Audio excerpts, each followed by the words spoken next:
سدد لساني واهد قلبي بحق سيدنا محمد صلى الله عليه وسلم. اللهم ألهمنا بالعلم وزينا بالحلم وأكرمنا بالتقوى وجملنا بالعافية. اللهم أخرجنا من ظلمات الوهم وأكرمنا بنور الفهم وافتح علينا بمعرفة العلم وحسن أخلاقنا بالحلم واجعلنا ممن يستمعون القول فيتبعون أحسنه. الحمد لله رب العالمين. Alhamdulillah, bersyukur kepada Allah Subhanahu wa taala, dengan taufik dan juga keizinan daripadanya kita dapat menyambung lagi pengajian kita daripada kitab Fathul Mu'in. Kita sampai pada fasal pada sembahyang Jumaat ni, pada muka surat 124 lah, perenggang 754. Pada salam itulah. Tak, bukan. Maknanya sebelum tu tak? 753.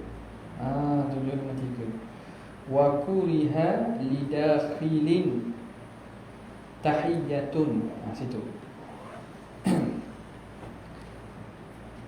Pada kata muallif rahimahullah, wa kuriha lidakhilin tahiyyatun. Itulah tanda tak? Cikgu tak? Bismillahirrahmanirrahim. Qala al-muallif rahimahullahu ta'ala wa nafa'ana bihi wa bi'ulumihi fid darain amin ya rabbal alamin. Qala wa kuriha lidakhilin tahiyyatun fawwatat takbiratal ihrami in sallaha wa illa fala tukrahu bal tusannu lakin yalzamuhu takhfifuha bi an yaqtasira 'ala alwajibati kama qalahu shaykhuna. Kata dia, makruh bagi orang yang masuk apa ni? Masuk masjid hari Jumaat. Kisahnya sambungan pada minggu lepas berkaitan orang yang masuk dalam keadaan imam sudah berkhutbah. Imam sudah berkhutbah. Maka kali ini menyambung tentang perbincangan tu, dia kata makruh bagi orang yang masuk.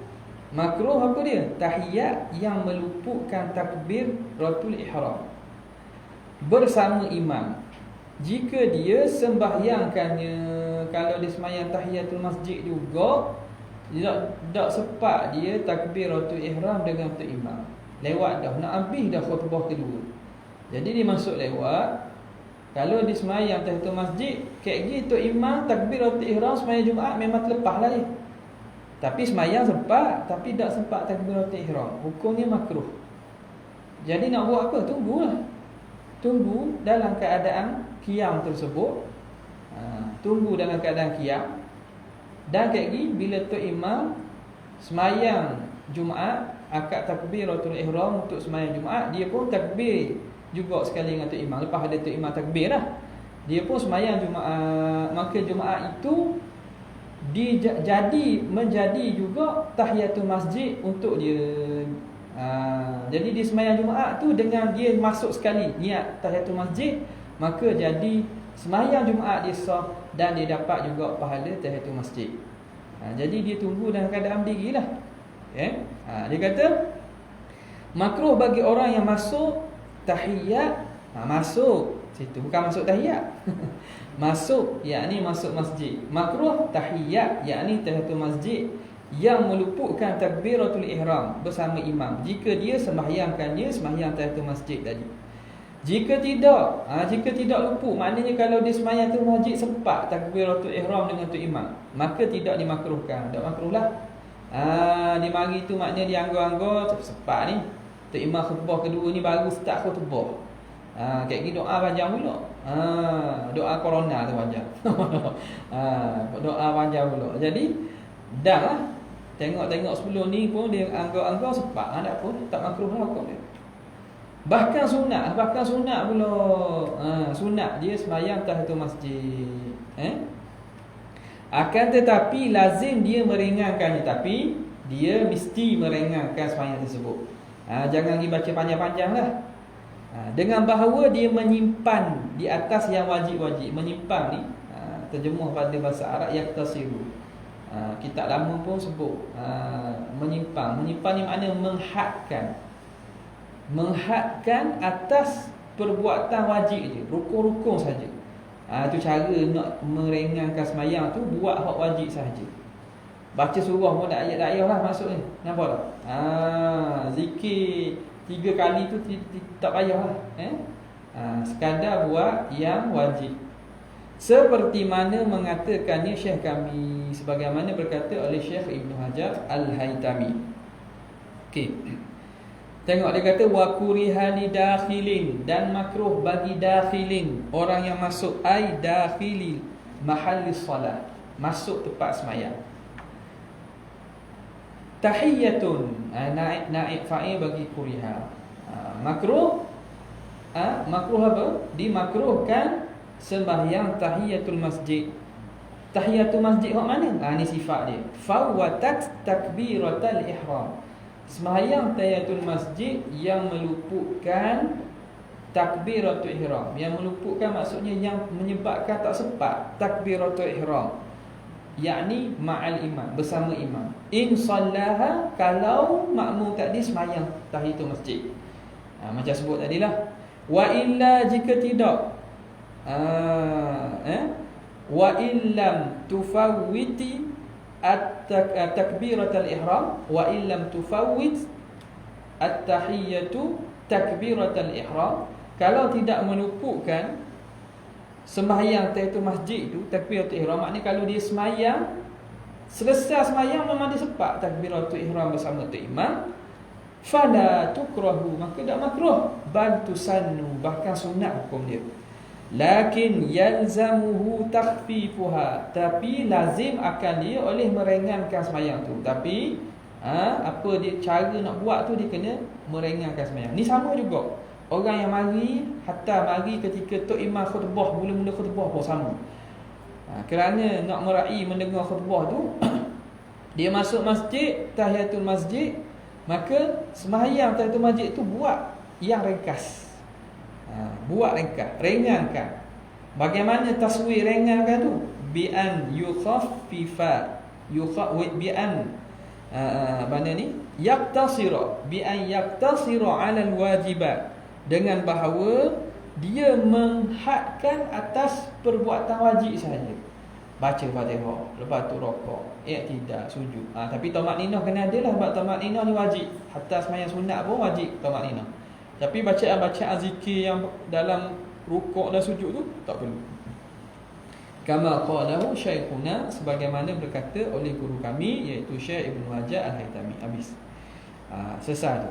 Masuk juga. Sekarang ni adab, masih bercerita tentang adab-adab yang disunatkan berkaitan dengan Jumaat ni. Wa kuriha ihtiba'un halatal khutbati linnahyi anhu wa katbu awraqin halataha fi akhiri jumu'atin min ramadana, bal wa in kataba fiha nahwa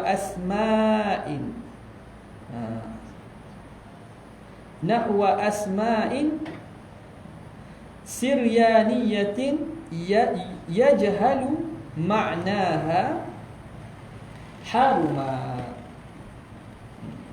Kata dia, dimakruhkan ihtiba'. Ihtiba' ketika khutbah. Ihtiba' ni duduk sauk lutut. Duduk sauk lutut. Nak buat contoh seorang. Gitu. Gitu. Macam jazah buat. Duduk ihtiba'. Duduk paut lutut. Mana kaki tu dia akak, betih tu dia akak tegak, lepas tu dia paut lutut. Pak kita jarang buat. Kat Arab biasalah. Dia kalau biasa buat gitu dia sedap. Rehat gitu dia sedap. Kalau setengah tempat tu dia ada kain khusus.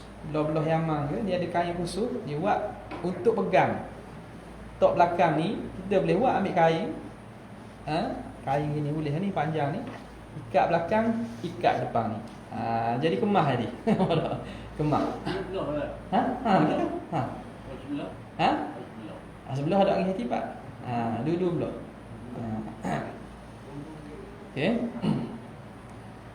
Jadi makruh ihtibat ketika khutbah kerana tegahan daripadanya. Ada larangan tentang ihtibat ketika orang sedang khutbah. Sedang khutbah ni waktu lain tak masalah lah. Dan menulis kertas ketika khutbah pada akhir Jumaat. Bukan tulis catatan khutbah ataupun tulis nama orang. Spy SB. Tengok siapa main mayang sini. Bukan tulis ni khusus ni kita cerita ni. Tulis kertas ketika khutbah pada akhir Jumaat daripada Ramadan. Bahkan jika ditulis padanya akan umpama nama-nama Syriani. Nama-nama Syriani, nama-nama dalam bahasa Syriani.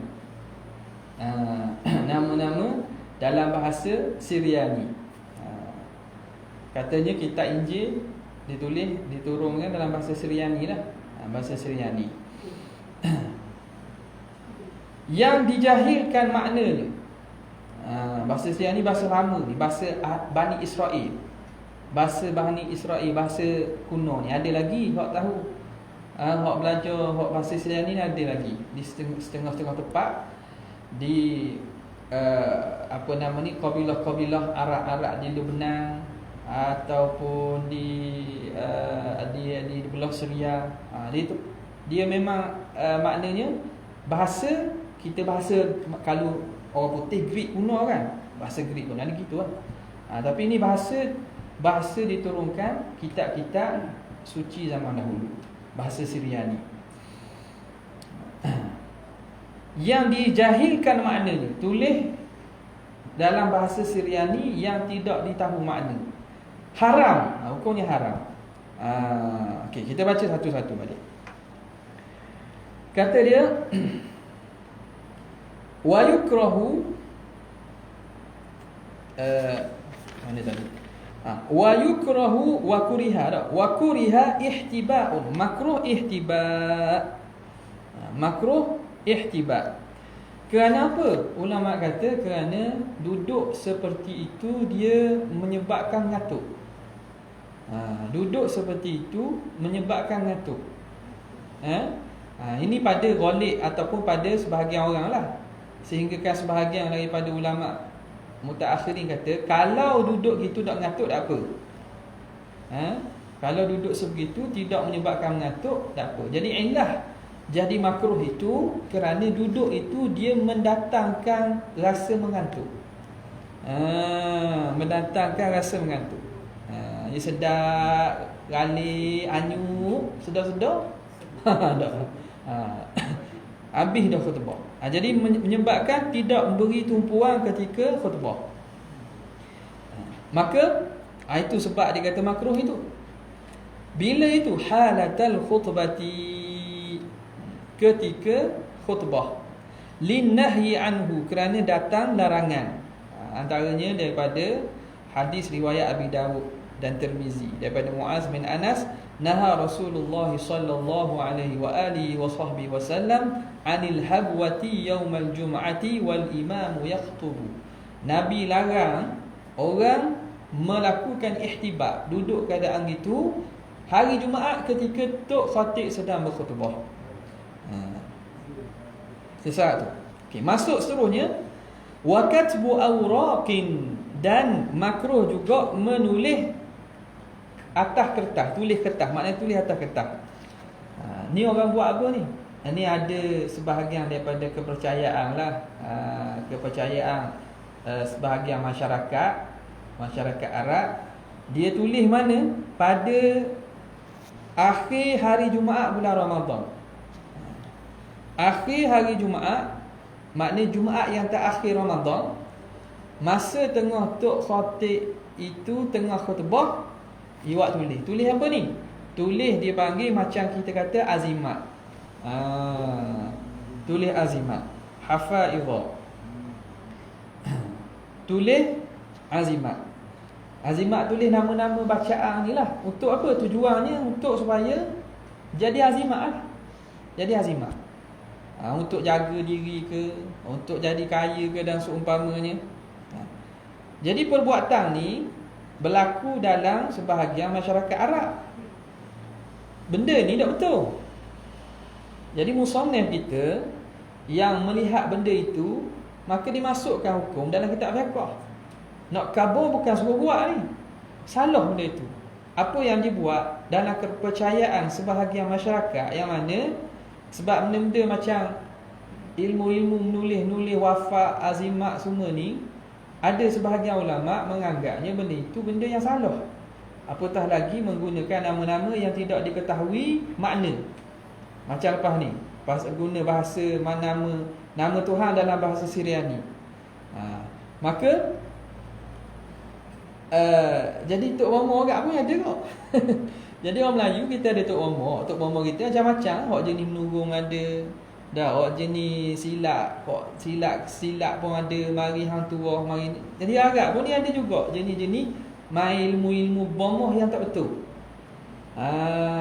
Ilmu-ilmu bomoh yang tak betul. Hak ni kalau kita tengoknya mungkinlah ada kaitan dengan apa?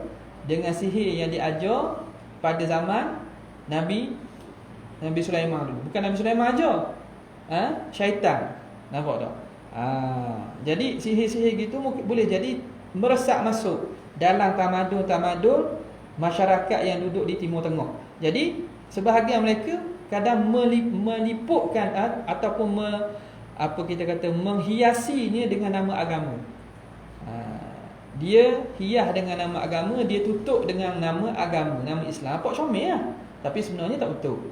Jadi pengarang kita kata perbuatan tengah Tok Khatib sedang khutbah, dia pergi tulis atas kertas membuat azimat. Hukumnya makruh. Nampak? Dengan kepercayaan bahawa azimat tu dapat ni. Okey, sekarang ni kenapa tak kata haram dan kufur tu? Sebab nak hukum tu berkaitan dengan kufur atau benda perkara itu boleh keluar pada Islam atau tidak, tu melibatkan tentang hati.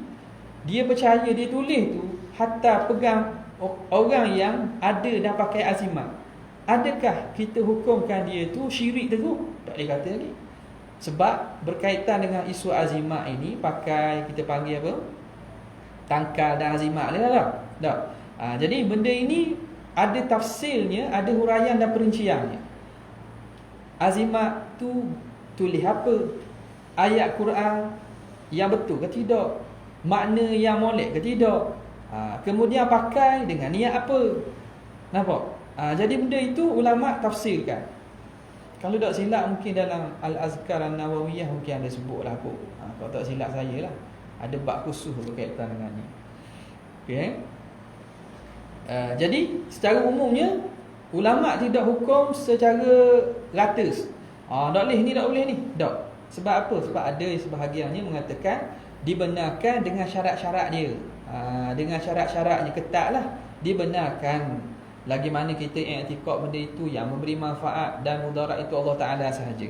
Jadi benda itu kita bincang lain kali lah. Tapi nak cerita sini hukum perbuatan tu. Tengah Tok Khatib khutbah makruh. Sebab apa? Sebab dia menyebabkan hilang tumpuan untuk khutbah. Jadi ada perbuatan sebahagian daripada mereka tulis azimat dan juga pelindung ni pada Jumaat yang terakhir bulan Ramadan. Ketika mana? Ketika terima khutbah. Nampak dah tu. Nampak tak? Jadi kadang-kadang nak tahu betul ke tak amalan tu senang je. Amalan ni dia bertentangan tak dengan syariat? Bertentangan tak dengan hukum fiqh? Kalau ada pertentangan, tahu dah benda ni bukan hak daripada syariat yang betul. Ini tokok tambah dan ini tak boleh kita buat. Bal katanya wa in kutiba fiha ataupun wa in kataba huwa ataupun wa in kutiba fiha nahwu asma'in siryaniyah. Bahkan jika ditulis padanya, pada kertas itu, nahwu asma'in siryaniyah, seumpama nama-nama Siryaniyah. Nama-nama Siryaniyah bahasa Siryani ataupun bahasa-bahasa lain. bahasa Ibrani ke, bahasa apa lagi? Bahasa Siam ke, tak kira. Bahasa Sanskrit dia tulis yang mana yujhalu maknahu, yang tidak diketahui maknanya. Kalau yajhalu huwa, kita maklumkan dia. Kalau nak baca tambah tak fa'il pun yujhalu maknahu, yang tidak diketahui maknanya. Maknahu tak? Maknaha yujhalu maknaha, yang tidak diketahui maknanya. Tak. Syamlakha lah, macam-macam nama yang dikatakan, orang-orang Burma kata ni nama Tuhan bahasa Syriani, ini nama malaikat Jibril bahasa ni. Tu betul ke tak tahu. Maka benda gitu,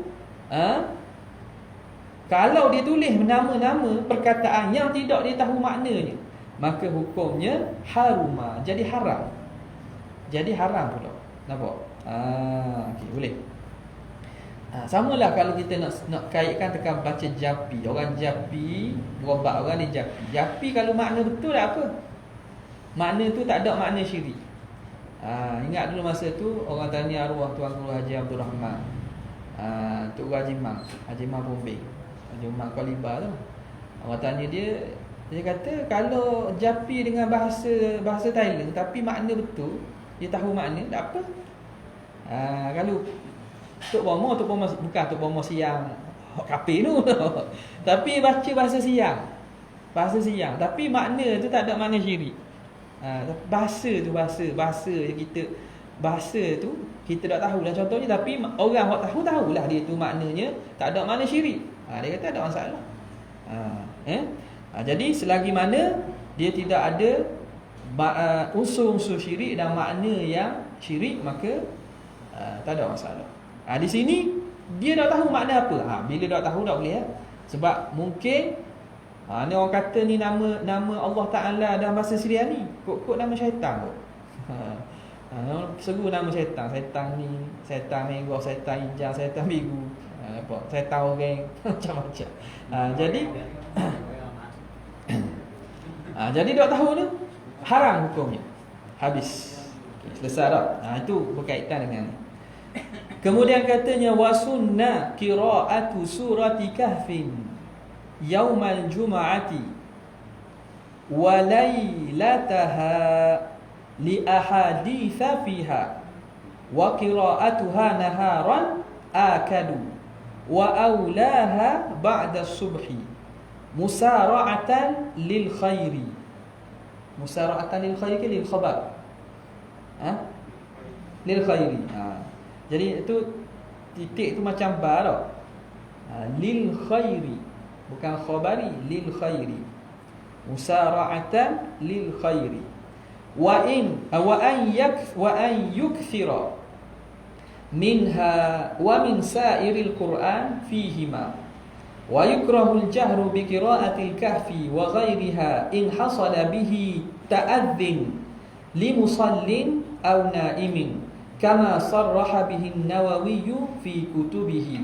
وقال شيخنا في شرح العباد ينبغي حرمة الجهر بالقراءة في المسجد. وحمل كلام النووي بالكراهة على ما إذا خف تأذي وعلى كون القراءة في غير المسجد. Kata dia, dan sunat membaca surah Al-Kahfi pada hari Jumaat dan malamnya, kerana hadis-hadis padanya. Membacanya siang hari lebih muakkad, lebih digalakkan. Dan yang terutama daripada siang itu adalah selepas subuh, dengan laju kerana satu khabar. Dengan laju. Kita boleh dengan laju tak? Bukan dengan laju. Baca dengan laju. Bukan musara'atan lil khairi. Tak ada lil khabari tak? Ustaz Hakim mana? Lil khairi ya. Kerana nak mempercepatkan perbuatan baik, supaya bersegera dengan perbuatan baik. Jadi dengan laju tu bos. Kerana bersegera, untuk bersegera membuat kebaikan. Hak indung betul lah tak? Tu je Haji Azam kata mana? Tak, bukan dengan laju dah. subuh secara cepat. Ha? Cepat kau? Lepas tu? Lepas tu? Berdasarkan hadis. Oh, dia baca lil khabari ya. Musara'atan lil khairi. Kena tulis gitu. Musara'atan lil khairi. Kalau buat Arab itu tulis khabara ke khayara? Arab. Khayara ada. Tepi ke atas. Tak apalah. Makna dengan laju tu bukan maksud dengan laju. Musara'atan lil khairi ialah kerana bersegera melakukan kebajikan. Gitu. Dia baik kira sikit. Kerana bersegera melakukan kebajikan. Bukan macam laju. Macam laju. Orang malas sepu tiga yasin. Tak bukan. Tu SPF betul tu dak ni surah kahfi macam biasa lah.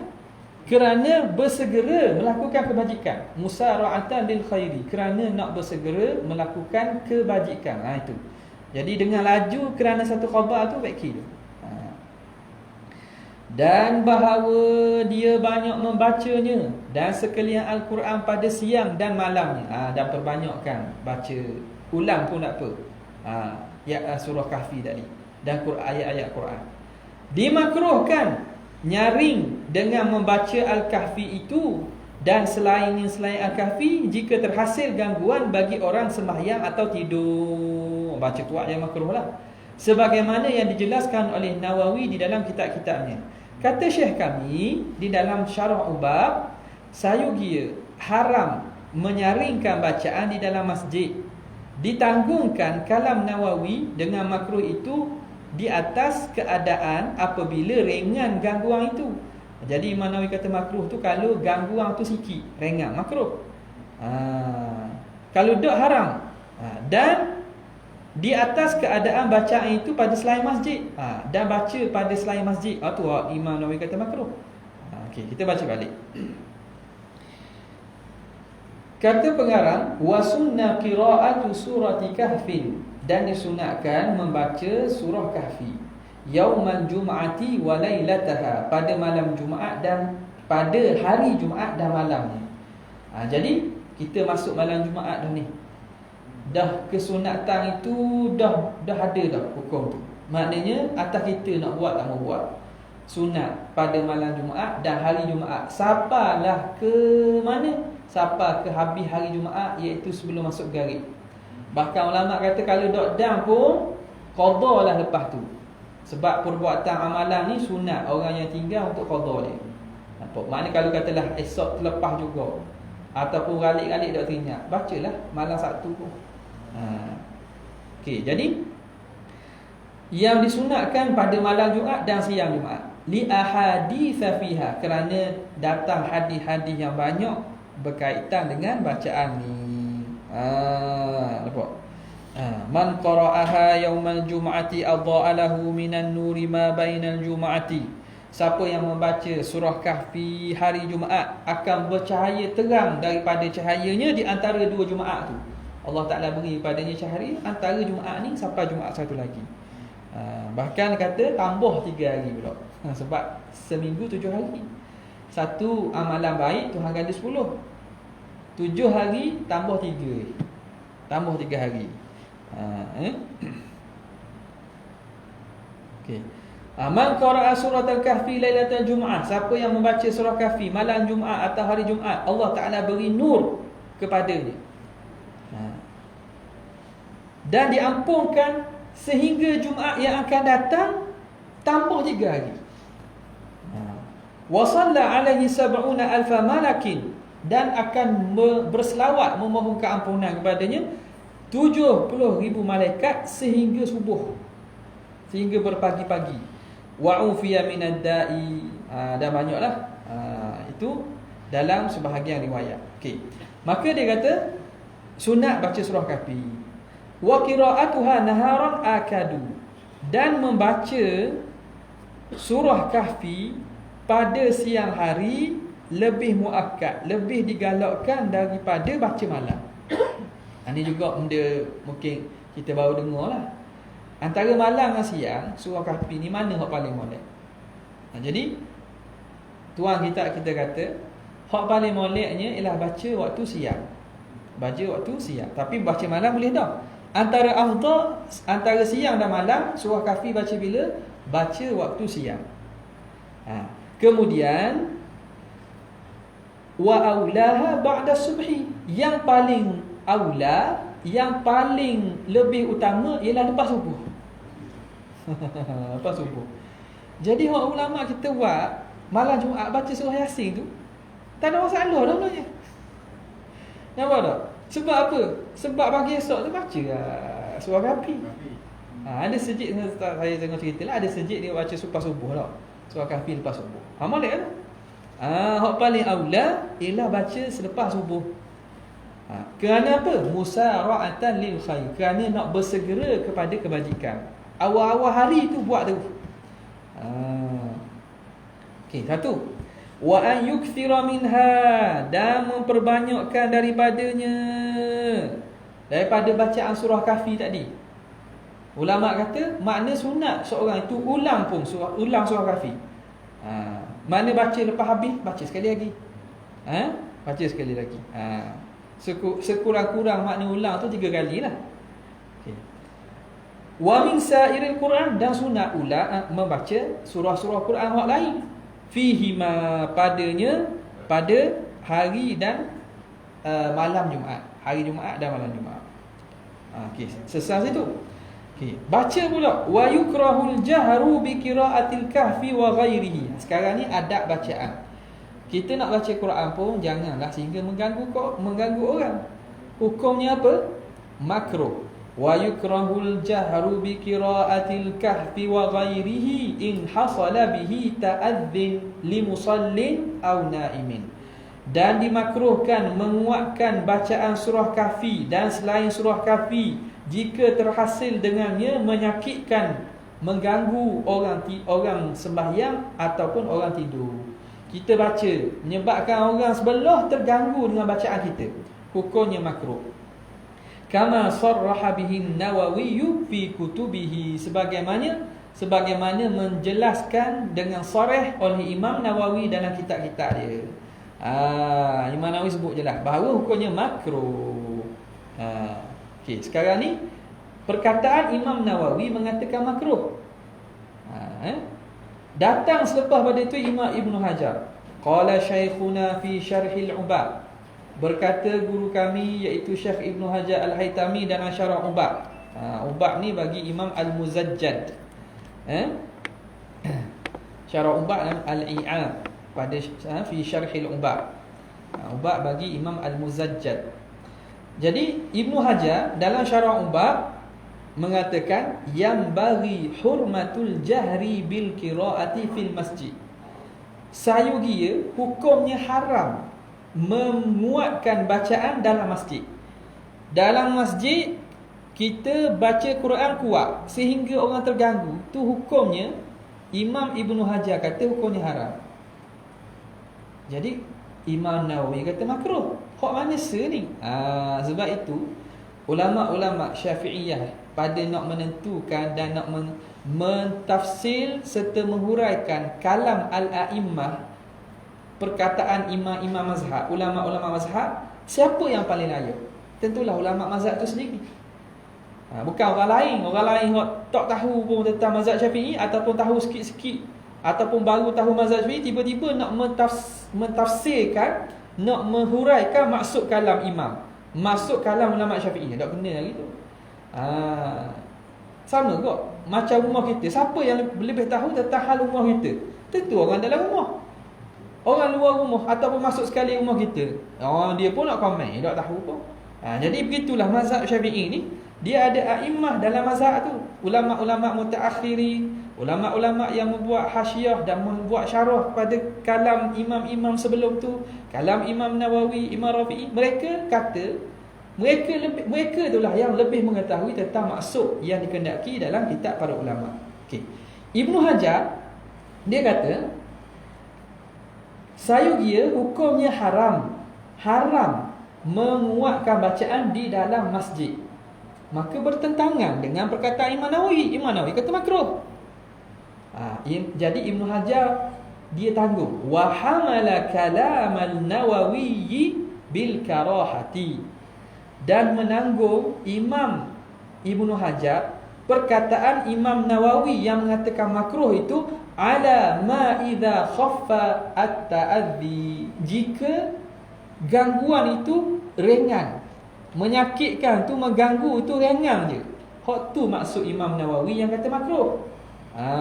Nampak? Jadi ulama dia tengok ni tak kata senang-senang ni, kata salah ke tak dia tengok. Imam Nawawi kata hukum makruh tu kalau ganggu tu sikit-sikit makruh lah. Dan Imam Ibnu Hajar kata haram tu kalau ganggu menyebabkan orang jadi terganggu tu, menyakitkan orang. Wa ala, dan juga ditanggung wa ala kaunil qiraati fi ghairil masjidi, dan ditanggung perkataan Imam Nawawi yang mengatakan makruh itu kalau bacaan itu dibaca pada bukan masjid, tempat lain.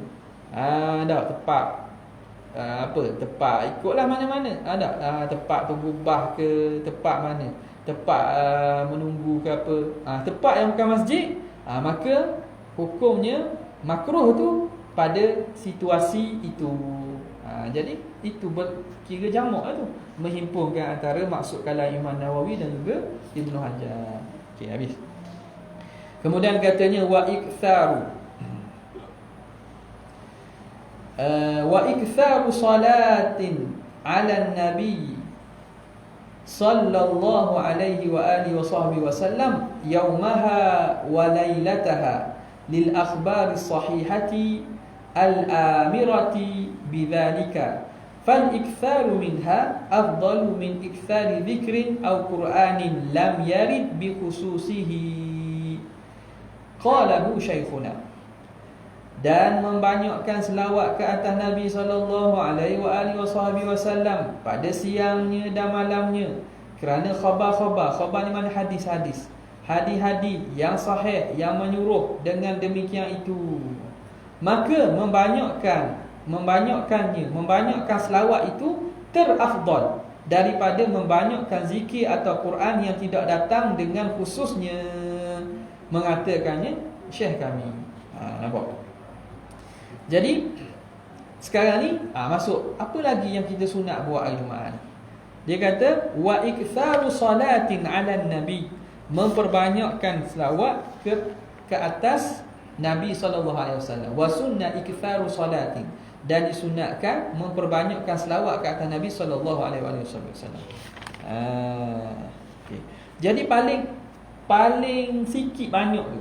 Banyak ni dia lafzun mubhamun ni, lafaz yang makna mubham ni banyak tu banyaknya. Dua ke banyak? Nampak tak? Kalau putih plural tu dua plural dah. Dua plural dah. Dah banyak ke? 100 ke? Ulama kata aqallul ikthar 300. Sekurang-kurang banyak tu 300. Sekurang-kurang banyak ialah 300. Sekurang-kurang banyak. Sebab itu macam zikir-zikir apa, hari-hari orang la ilaha illallah, orang tahlil la ilaha illallah. Tahlil kan tahlil majlis buat 300. Cetung lah. Cetung dah balik. Orang cetung apa ni tak suruh dah. Tak suruh dah start tu tahlil 300 apa. 100 pun orang tak cakap nak dah. Jadi paling kurang ulama ni baca sendirilah maknanya. Wirid sendiri. La ilaha illallah ke. Ulama kata ni hak orang awam ni. Hak orang awam pada umumnya paling kurang aqallul ikthar, paling kurang banyak ialah 300. Tapi orang hak ahli tasawuf, ahli-lah, orang tu dok 300 tu mainan budak-budak. Orang nak buat 300. Orang tu tarah lain lah. Tapi kalau tarah-tarah yang mata dene, nak kira nak buat paling kurang 300. Itu sekurang-kurang, dia kata sekurang-kurang banyak 300. Jadi memperbanyakkan selawat ke atas Nabi SAW. Tapi benda gini dia tak boleh mula sekaligus. Tak, dengar malam ni 300 buat tu 300. Boleh 2-3 kali buat, lepas tu tak buat dah. Dia kena mula sikit-sikit, kena latih, tambah sikit, tambah sampailah banyak tu. Nampak. Bila itu? Yaumaha wa lailataha, pada siang dan malam hari Jumaat. Sunat selawat atas Nabi lil akhbari sahihati, kerana adanya hadis-hadis yang sahih al-amirati bidzalik, yang menyuruh kita memperbanyakkan selawat. Selawat ni tiap-tiap masa disuruh banyak, tapi terlebih utama pada hari dan malam Jumaat. Terlebih utama. Inna min afdali ayyamikum yaumal jumu'ati fa'akthiru alayya minas salati fihi, sesungguhnya sebaik-baik hari kamu ialah hari Jumaat, maka perbanyakkan selawat ke atasku pada hari Jumaat. Fa inna salatakum ma'rudatun alayya, kerana selawat kamu akan dibentang, akan dipamer dan dipaparkan depan Nabi. Selawat kita, malaikat mari ambil selawat kita, tunjuk ke depan Rasulullah sallallahu alaihi wasallam di Madinah, di Taibah, di Madinah. Lepas tu hadis yang Tok Imam baca semua lah. Man shalla alayya salatan sallallahu alaihi asyra biha asyra, siapa yang selawat ke atas aku sekali, Tuhan akan balas dengan sekali tu 10 kali pula. Jadi banyak sangat cerita hadis-hadis yang menceritakan kelebihan selawat kepada Nabi, khususnya pada malam dan siang hari Jumaat. Fal iktharu minha afdalu min ikthari dhikrin lam yarid bi khususihi, dan memperbanyakkan selawat itu lebih afdal daripada memperbanyakkan zikir yang tidak warid secara khusus, yang tak ada dalil khusus yang suruh baca hari Jumaat. Mana? Kalau nak banding zikir lain, tahlil ke apa, kita panggil tasbih ke takbir ke apa, menang ke selawat. Zikir-zikir lain datang secara umum, tapi secara khusus ada tak cerita bab hari Jumaat? Kalau tidak, maka terlebih utama buat selawat. Nampak? Terlebih utama buat selawat. Kalau ada dalil suruh khusus hari Jumaat, contoh bacaan surah Kahfi, tu tak apalah tu. Waktu memang khusus hari Jumaat, memang dia lebih utama. Tapi kalau zikir-zikir yang umum, terlebih utama didahulukan selawat. Qalahu syekhuna, berkatakan dia oleh guru kami Syekh Ibnu Hajar Al-Haytami. Kemudian kata pengarang rahimahullah, wa du'aun wallahu ta'ala ala wa ala. Ada soalan?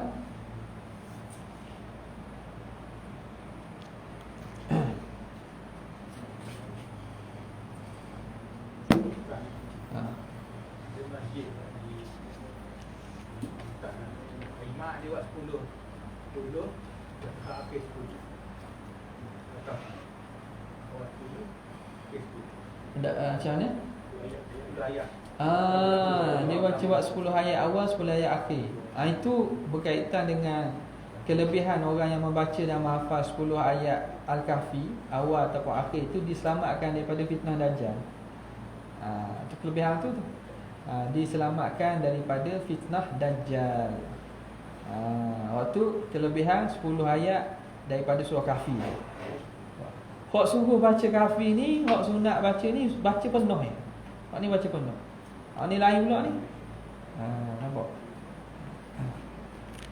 Lagi? Dekat mana buat tu? Masjid. Masjid. Masjid Sultan Masyar. Sama. Masjid negeri. Masjid negeri. Baca lepas hari subuh. Dia buat sebelum Jumaat. Sebelum Jumaat. Jadi baca ni maknanya bukan tak mesti berjemaah, maknanya baca seorang lah. Baca di rumah ke buat apa ni, baca di rumah, baca seorang keluarga, tak ada masalah. Sekejap je, mula-mula dah lama. Kalau kita baru baca memang kokak-kokak sikit. Lepas dah baca dah tu jadi biasa lah. Tak ada. Ya. Tak kami tak. Ya. Tak kami. Kita tak kami. Kita alami. Kena baca pula lagi. Dia malam, start malam. Start garik. Garik tu dah boleh dah. Mana boleh dah. Kalau start garik ni, garik tadi boleh dah. Kalau petang tu makna garik je lah. Kalau sebelum masuk garik, tak panggil mana Jumaat ni. Tak panggil mana Jumaat ni. Ya. Buat sikit-sikit. Boleh. Boleh. Mana kalau tak boleh buat sekali pun baca lah sikit. Dah, lepas isyak baca 2 lah. Lepas tu sama subuh 2 lah pula. Boleh. Bab kafi ni panjang sikit. Apa? 45 minit tempoh masa. 45 minit ya. 110 je. Ha? 110 ayat je. 110 ayat. Dah. 110 ayat. Dia orang hafal Quran lama ni je. Ha? Mana? Dah apa dah? Nak kata sini bandar ya dah. Awak dah. Okay. Macam dengar boleh tak? Kita kena ngaji. Dah dengar tu lain kita nak baca. Kita nak baca. Ya. Sekadar itu saja untuk kali ini. Wabillahi taufiq hidayah. Assalamualaikum warahmatullahi wabarakatuh.